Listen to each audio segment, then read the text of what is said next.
Hello, and welcome to our presentation on student transitions. My name is Carrie Sanderson-Tobler, Assistant Dean for Student Success and Engagement. In this video, you will hear from my colleagues Dr. Sarah Kellen, Vice President for Student Life, and Reverend Eduardo Busan, University Minister. I will also share information about important upcoming dates and programs. Over the next few months, your student will go through many transitions. Transitions are exciting, but they can also be scary. I expect you're feeling that your student is feeling a little of both right now, and maybe you're feeling that way too. I want to highlight a few of the ways that college might feel different from high school for your student. If you hear some of these from your student over the course of the coming year, reassure them that everyone around them is having those same experiences and same feelings. When your student thinks about the increased independence they will experience next year, they might be thinking about moving to a new living environment if they're living on campus, or about having more time flexibility if they're commuting. They will also have more academic independence to shape their educational and personal path, to decide where they're going in life and how they want to get there. If your student isn't yet ready to decide on a major or a professional interest area, that's okay. There's plenty of time for that, and your student will have a lot of support in finding their own best path. One area where your student will need to show this increased independence is managing their time. If your student is not already managing their own schedule of obligations, making their own appointments, and so on, this summer is a great time to give them those responsibilities. The college academic schedule and workload looks very different from high school. In high school, your student probably went to class about 6 or 7 hours a day, and probably did a couple of hours of homework each night as well. In college, that's more or less reversed. Your students may only have a few hours of class time per day, but will likely have a significantly greater homework load outside of class. Students should expect to spend 2 hours a week outside of class for every hour a week they spend in class. For a student taking 15 credits, that would mean about 45 hours a week on all of their academics, the class time, the homework, preparing for class, doing assignments.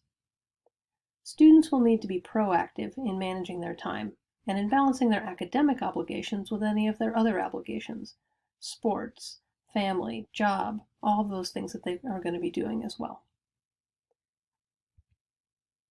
Your student will also be introduced to a new peer group in college. The network of friends, staff, and faculty members that your student builds at Nebraska Wesleyan will support them long after graduation.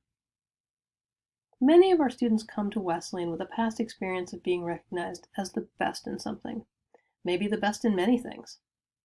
Now they will be in an environment in which everyone around them has that same history of being an A student, being a star athlete, being an award-winning performing artist, or being student body president. This can be a tough transition for a lot of students. It can feel demoralizing to lose that star status. If your student starts to experience self-doubt, reassure them that they still have the qualities and the strengths that allowed them to excel before, and help them recognize that if they put in the effort, they can find their own way to shine in this new and more challenging environment. For some of our students, college is the first time they've had to seek support, whether that might be asking for additional help in a class, getting emotional support when they feel down, putting in extra hours in the weight room to keep up with their teammates, or simply learning how to do something new for the first time.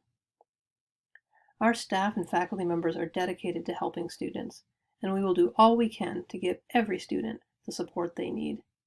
Please encourage your student to take advantage of all the personalized resources that Wesleyan has to offer. Remind them that seeking support is not a sign of weakness. It's a way to maximize their strengths. Hello, my name is Eduardo Busan. I am the University Minister here in Nebraska Wesleyan, and I want to welcome you to the Wesleyan family. I also want to congratulate you for sending your student here. It is a big deal. They're going to get a great education, but it is a big deal to send someone to college. And I just want you to know that I've been praying for you. I've been praying for your student, but I have also been praying for you in this great adventure that you're taking.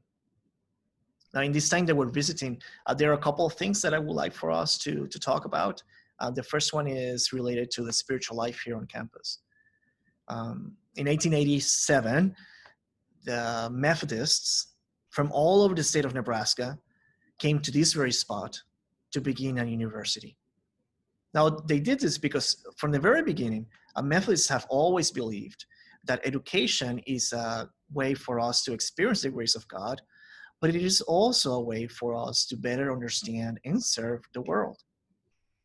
And so, fast forward 130 some years later, and here we are, creating leaders for society, leaders who are kind and compassionate and who are peacemakers, people who will make a difference in the world. And your student is one of those persons. So congratulations. The spiritual life here on campus, it's very varied, and in the sense that we offer things for all sort of students. So some of our offerings are based in the Christian tradition. So we have worship and Bible studies, but we also offer other things for people of any tradition or non-tradition. We have Bible studies and we have small groups. We also have student groups that address the need of their different constituents, like Crew or FCA. We have the NW Catholic, and we have the Wesleyan Student Fellowship, as well as Bridge. Bridge is the new religious student organization, and this is an interfaith organization in which people of different faiths come together and they're able to tell their stories. And that is a very exciting thing to be a part of. You don't have to be a Methodist to be or partake on any of these offerings. You don't have to be a Catholic. You don't have to be any of the different Christian traditions or of any tradition at all. You just have to be someone who wants to continue in their faith journey and want to be able to grow. I myself, I'm here for your students as well. And if they need to visit, if they need pastoral care because they have a question about their spiritual self, or if they have any questions regarding things that are changing and happening in them, I'm here for them. I'm here to help them, and to, as a spiritual leader on campus, I'm here to shepherd them as they need to. The second thing that I wanted to visit with you about is what to expect of your student. Many scholars have identified that the spiritual and emotional development of students between 18 and 24 years old, of young adults, I should say, between 18 and 24 years old, is remarkable because that is the first time in which they leave home and they experience the world on their own. Now, these experiences, they begin to build and grab blocks from all these experiences that they're having. And with the foundation that they have received at home, they build and sometimes they tinker and in order to make sense of the world. And those experiences and that tinkering will shape them. And when they come back home for Thanksgiving or for winter break or for whenever they come back home, you may notice that they are a little bit different. And I want you to know that that is okay, that it is what it is supposed to happen. Sometimes we may not like it, but that it is completely natural and it is what it is supposed to happen.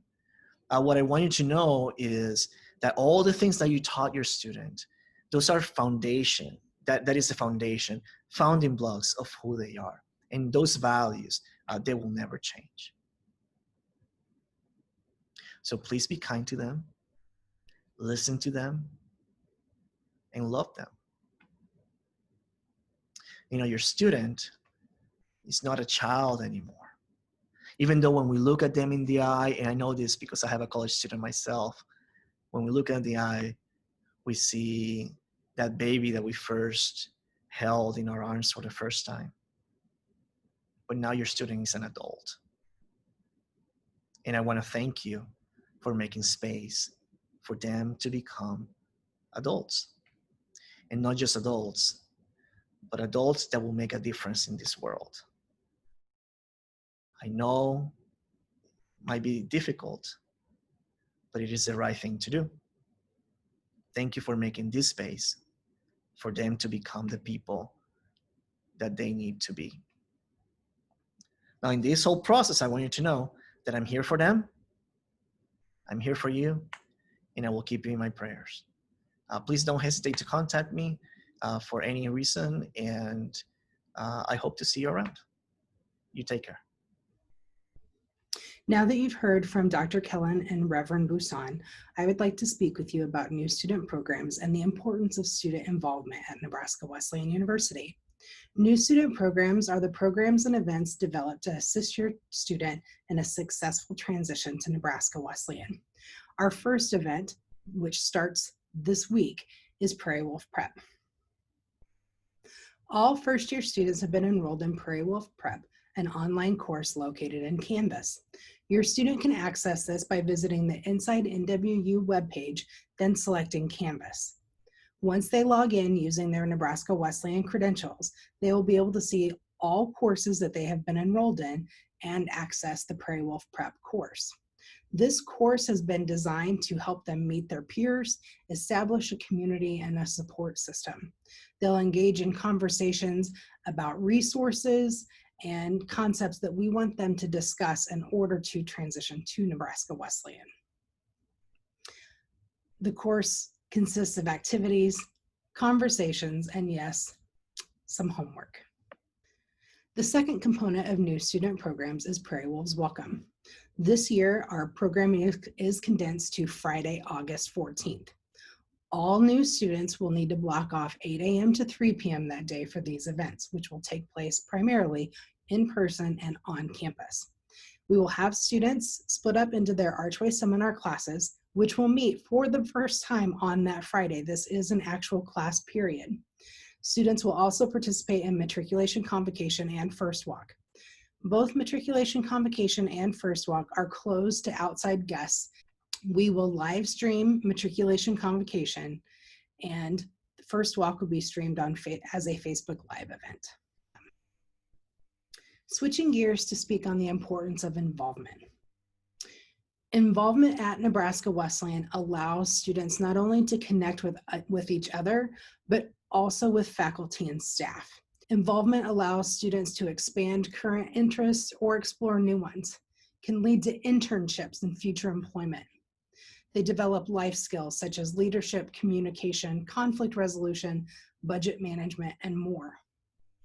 Most importantly, involvement is statistically correlated to graduation rates. Involved students have more connections to their peers and other resources. They are more likely to ask for help when they need it because they have those established relationships. They're more comfortable asking for help. Another opportunity to make connections at Nebraska Wesleyan is for your student to participate in sorority or fraternity recruitment. This is a great way to not only meet more of their classmates, but also upperclassmen students. Approximately 20% of the student body at Nebraska Wesleyan is in a fraternity or a sorority.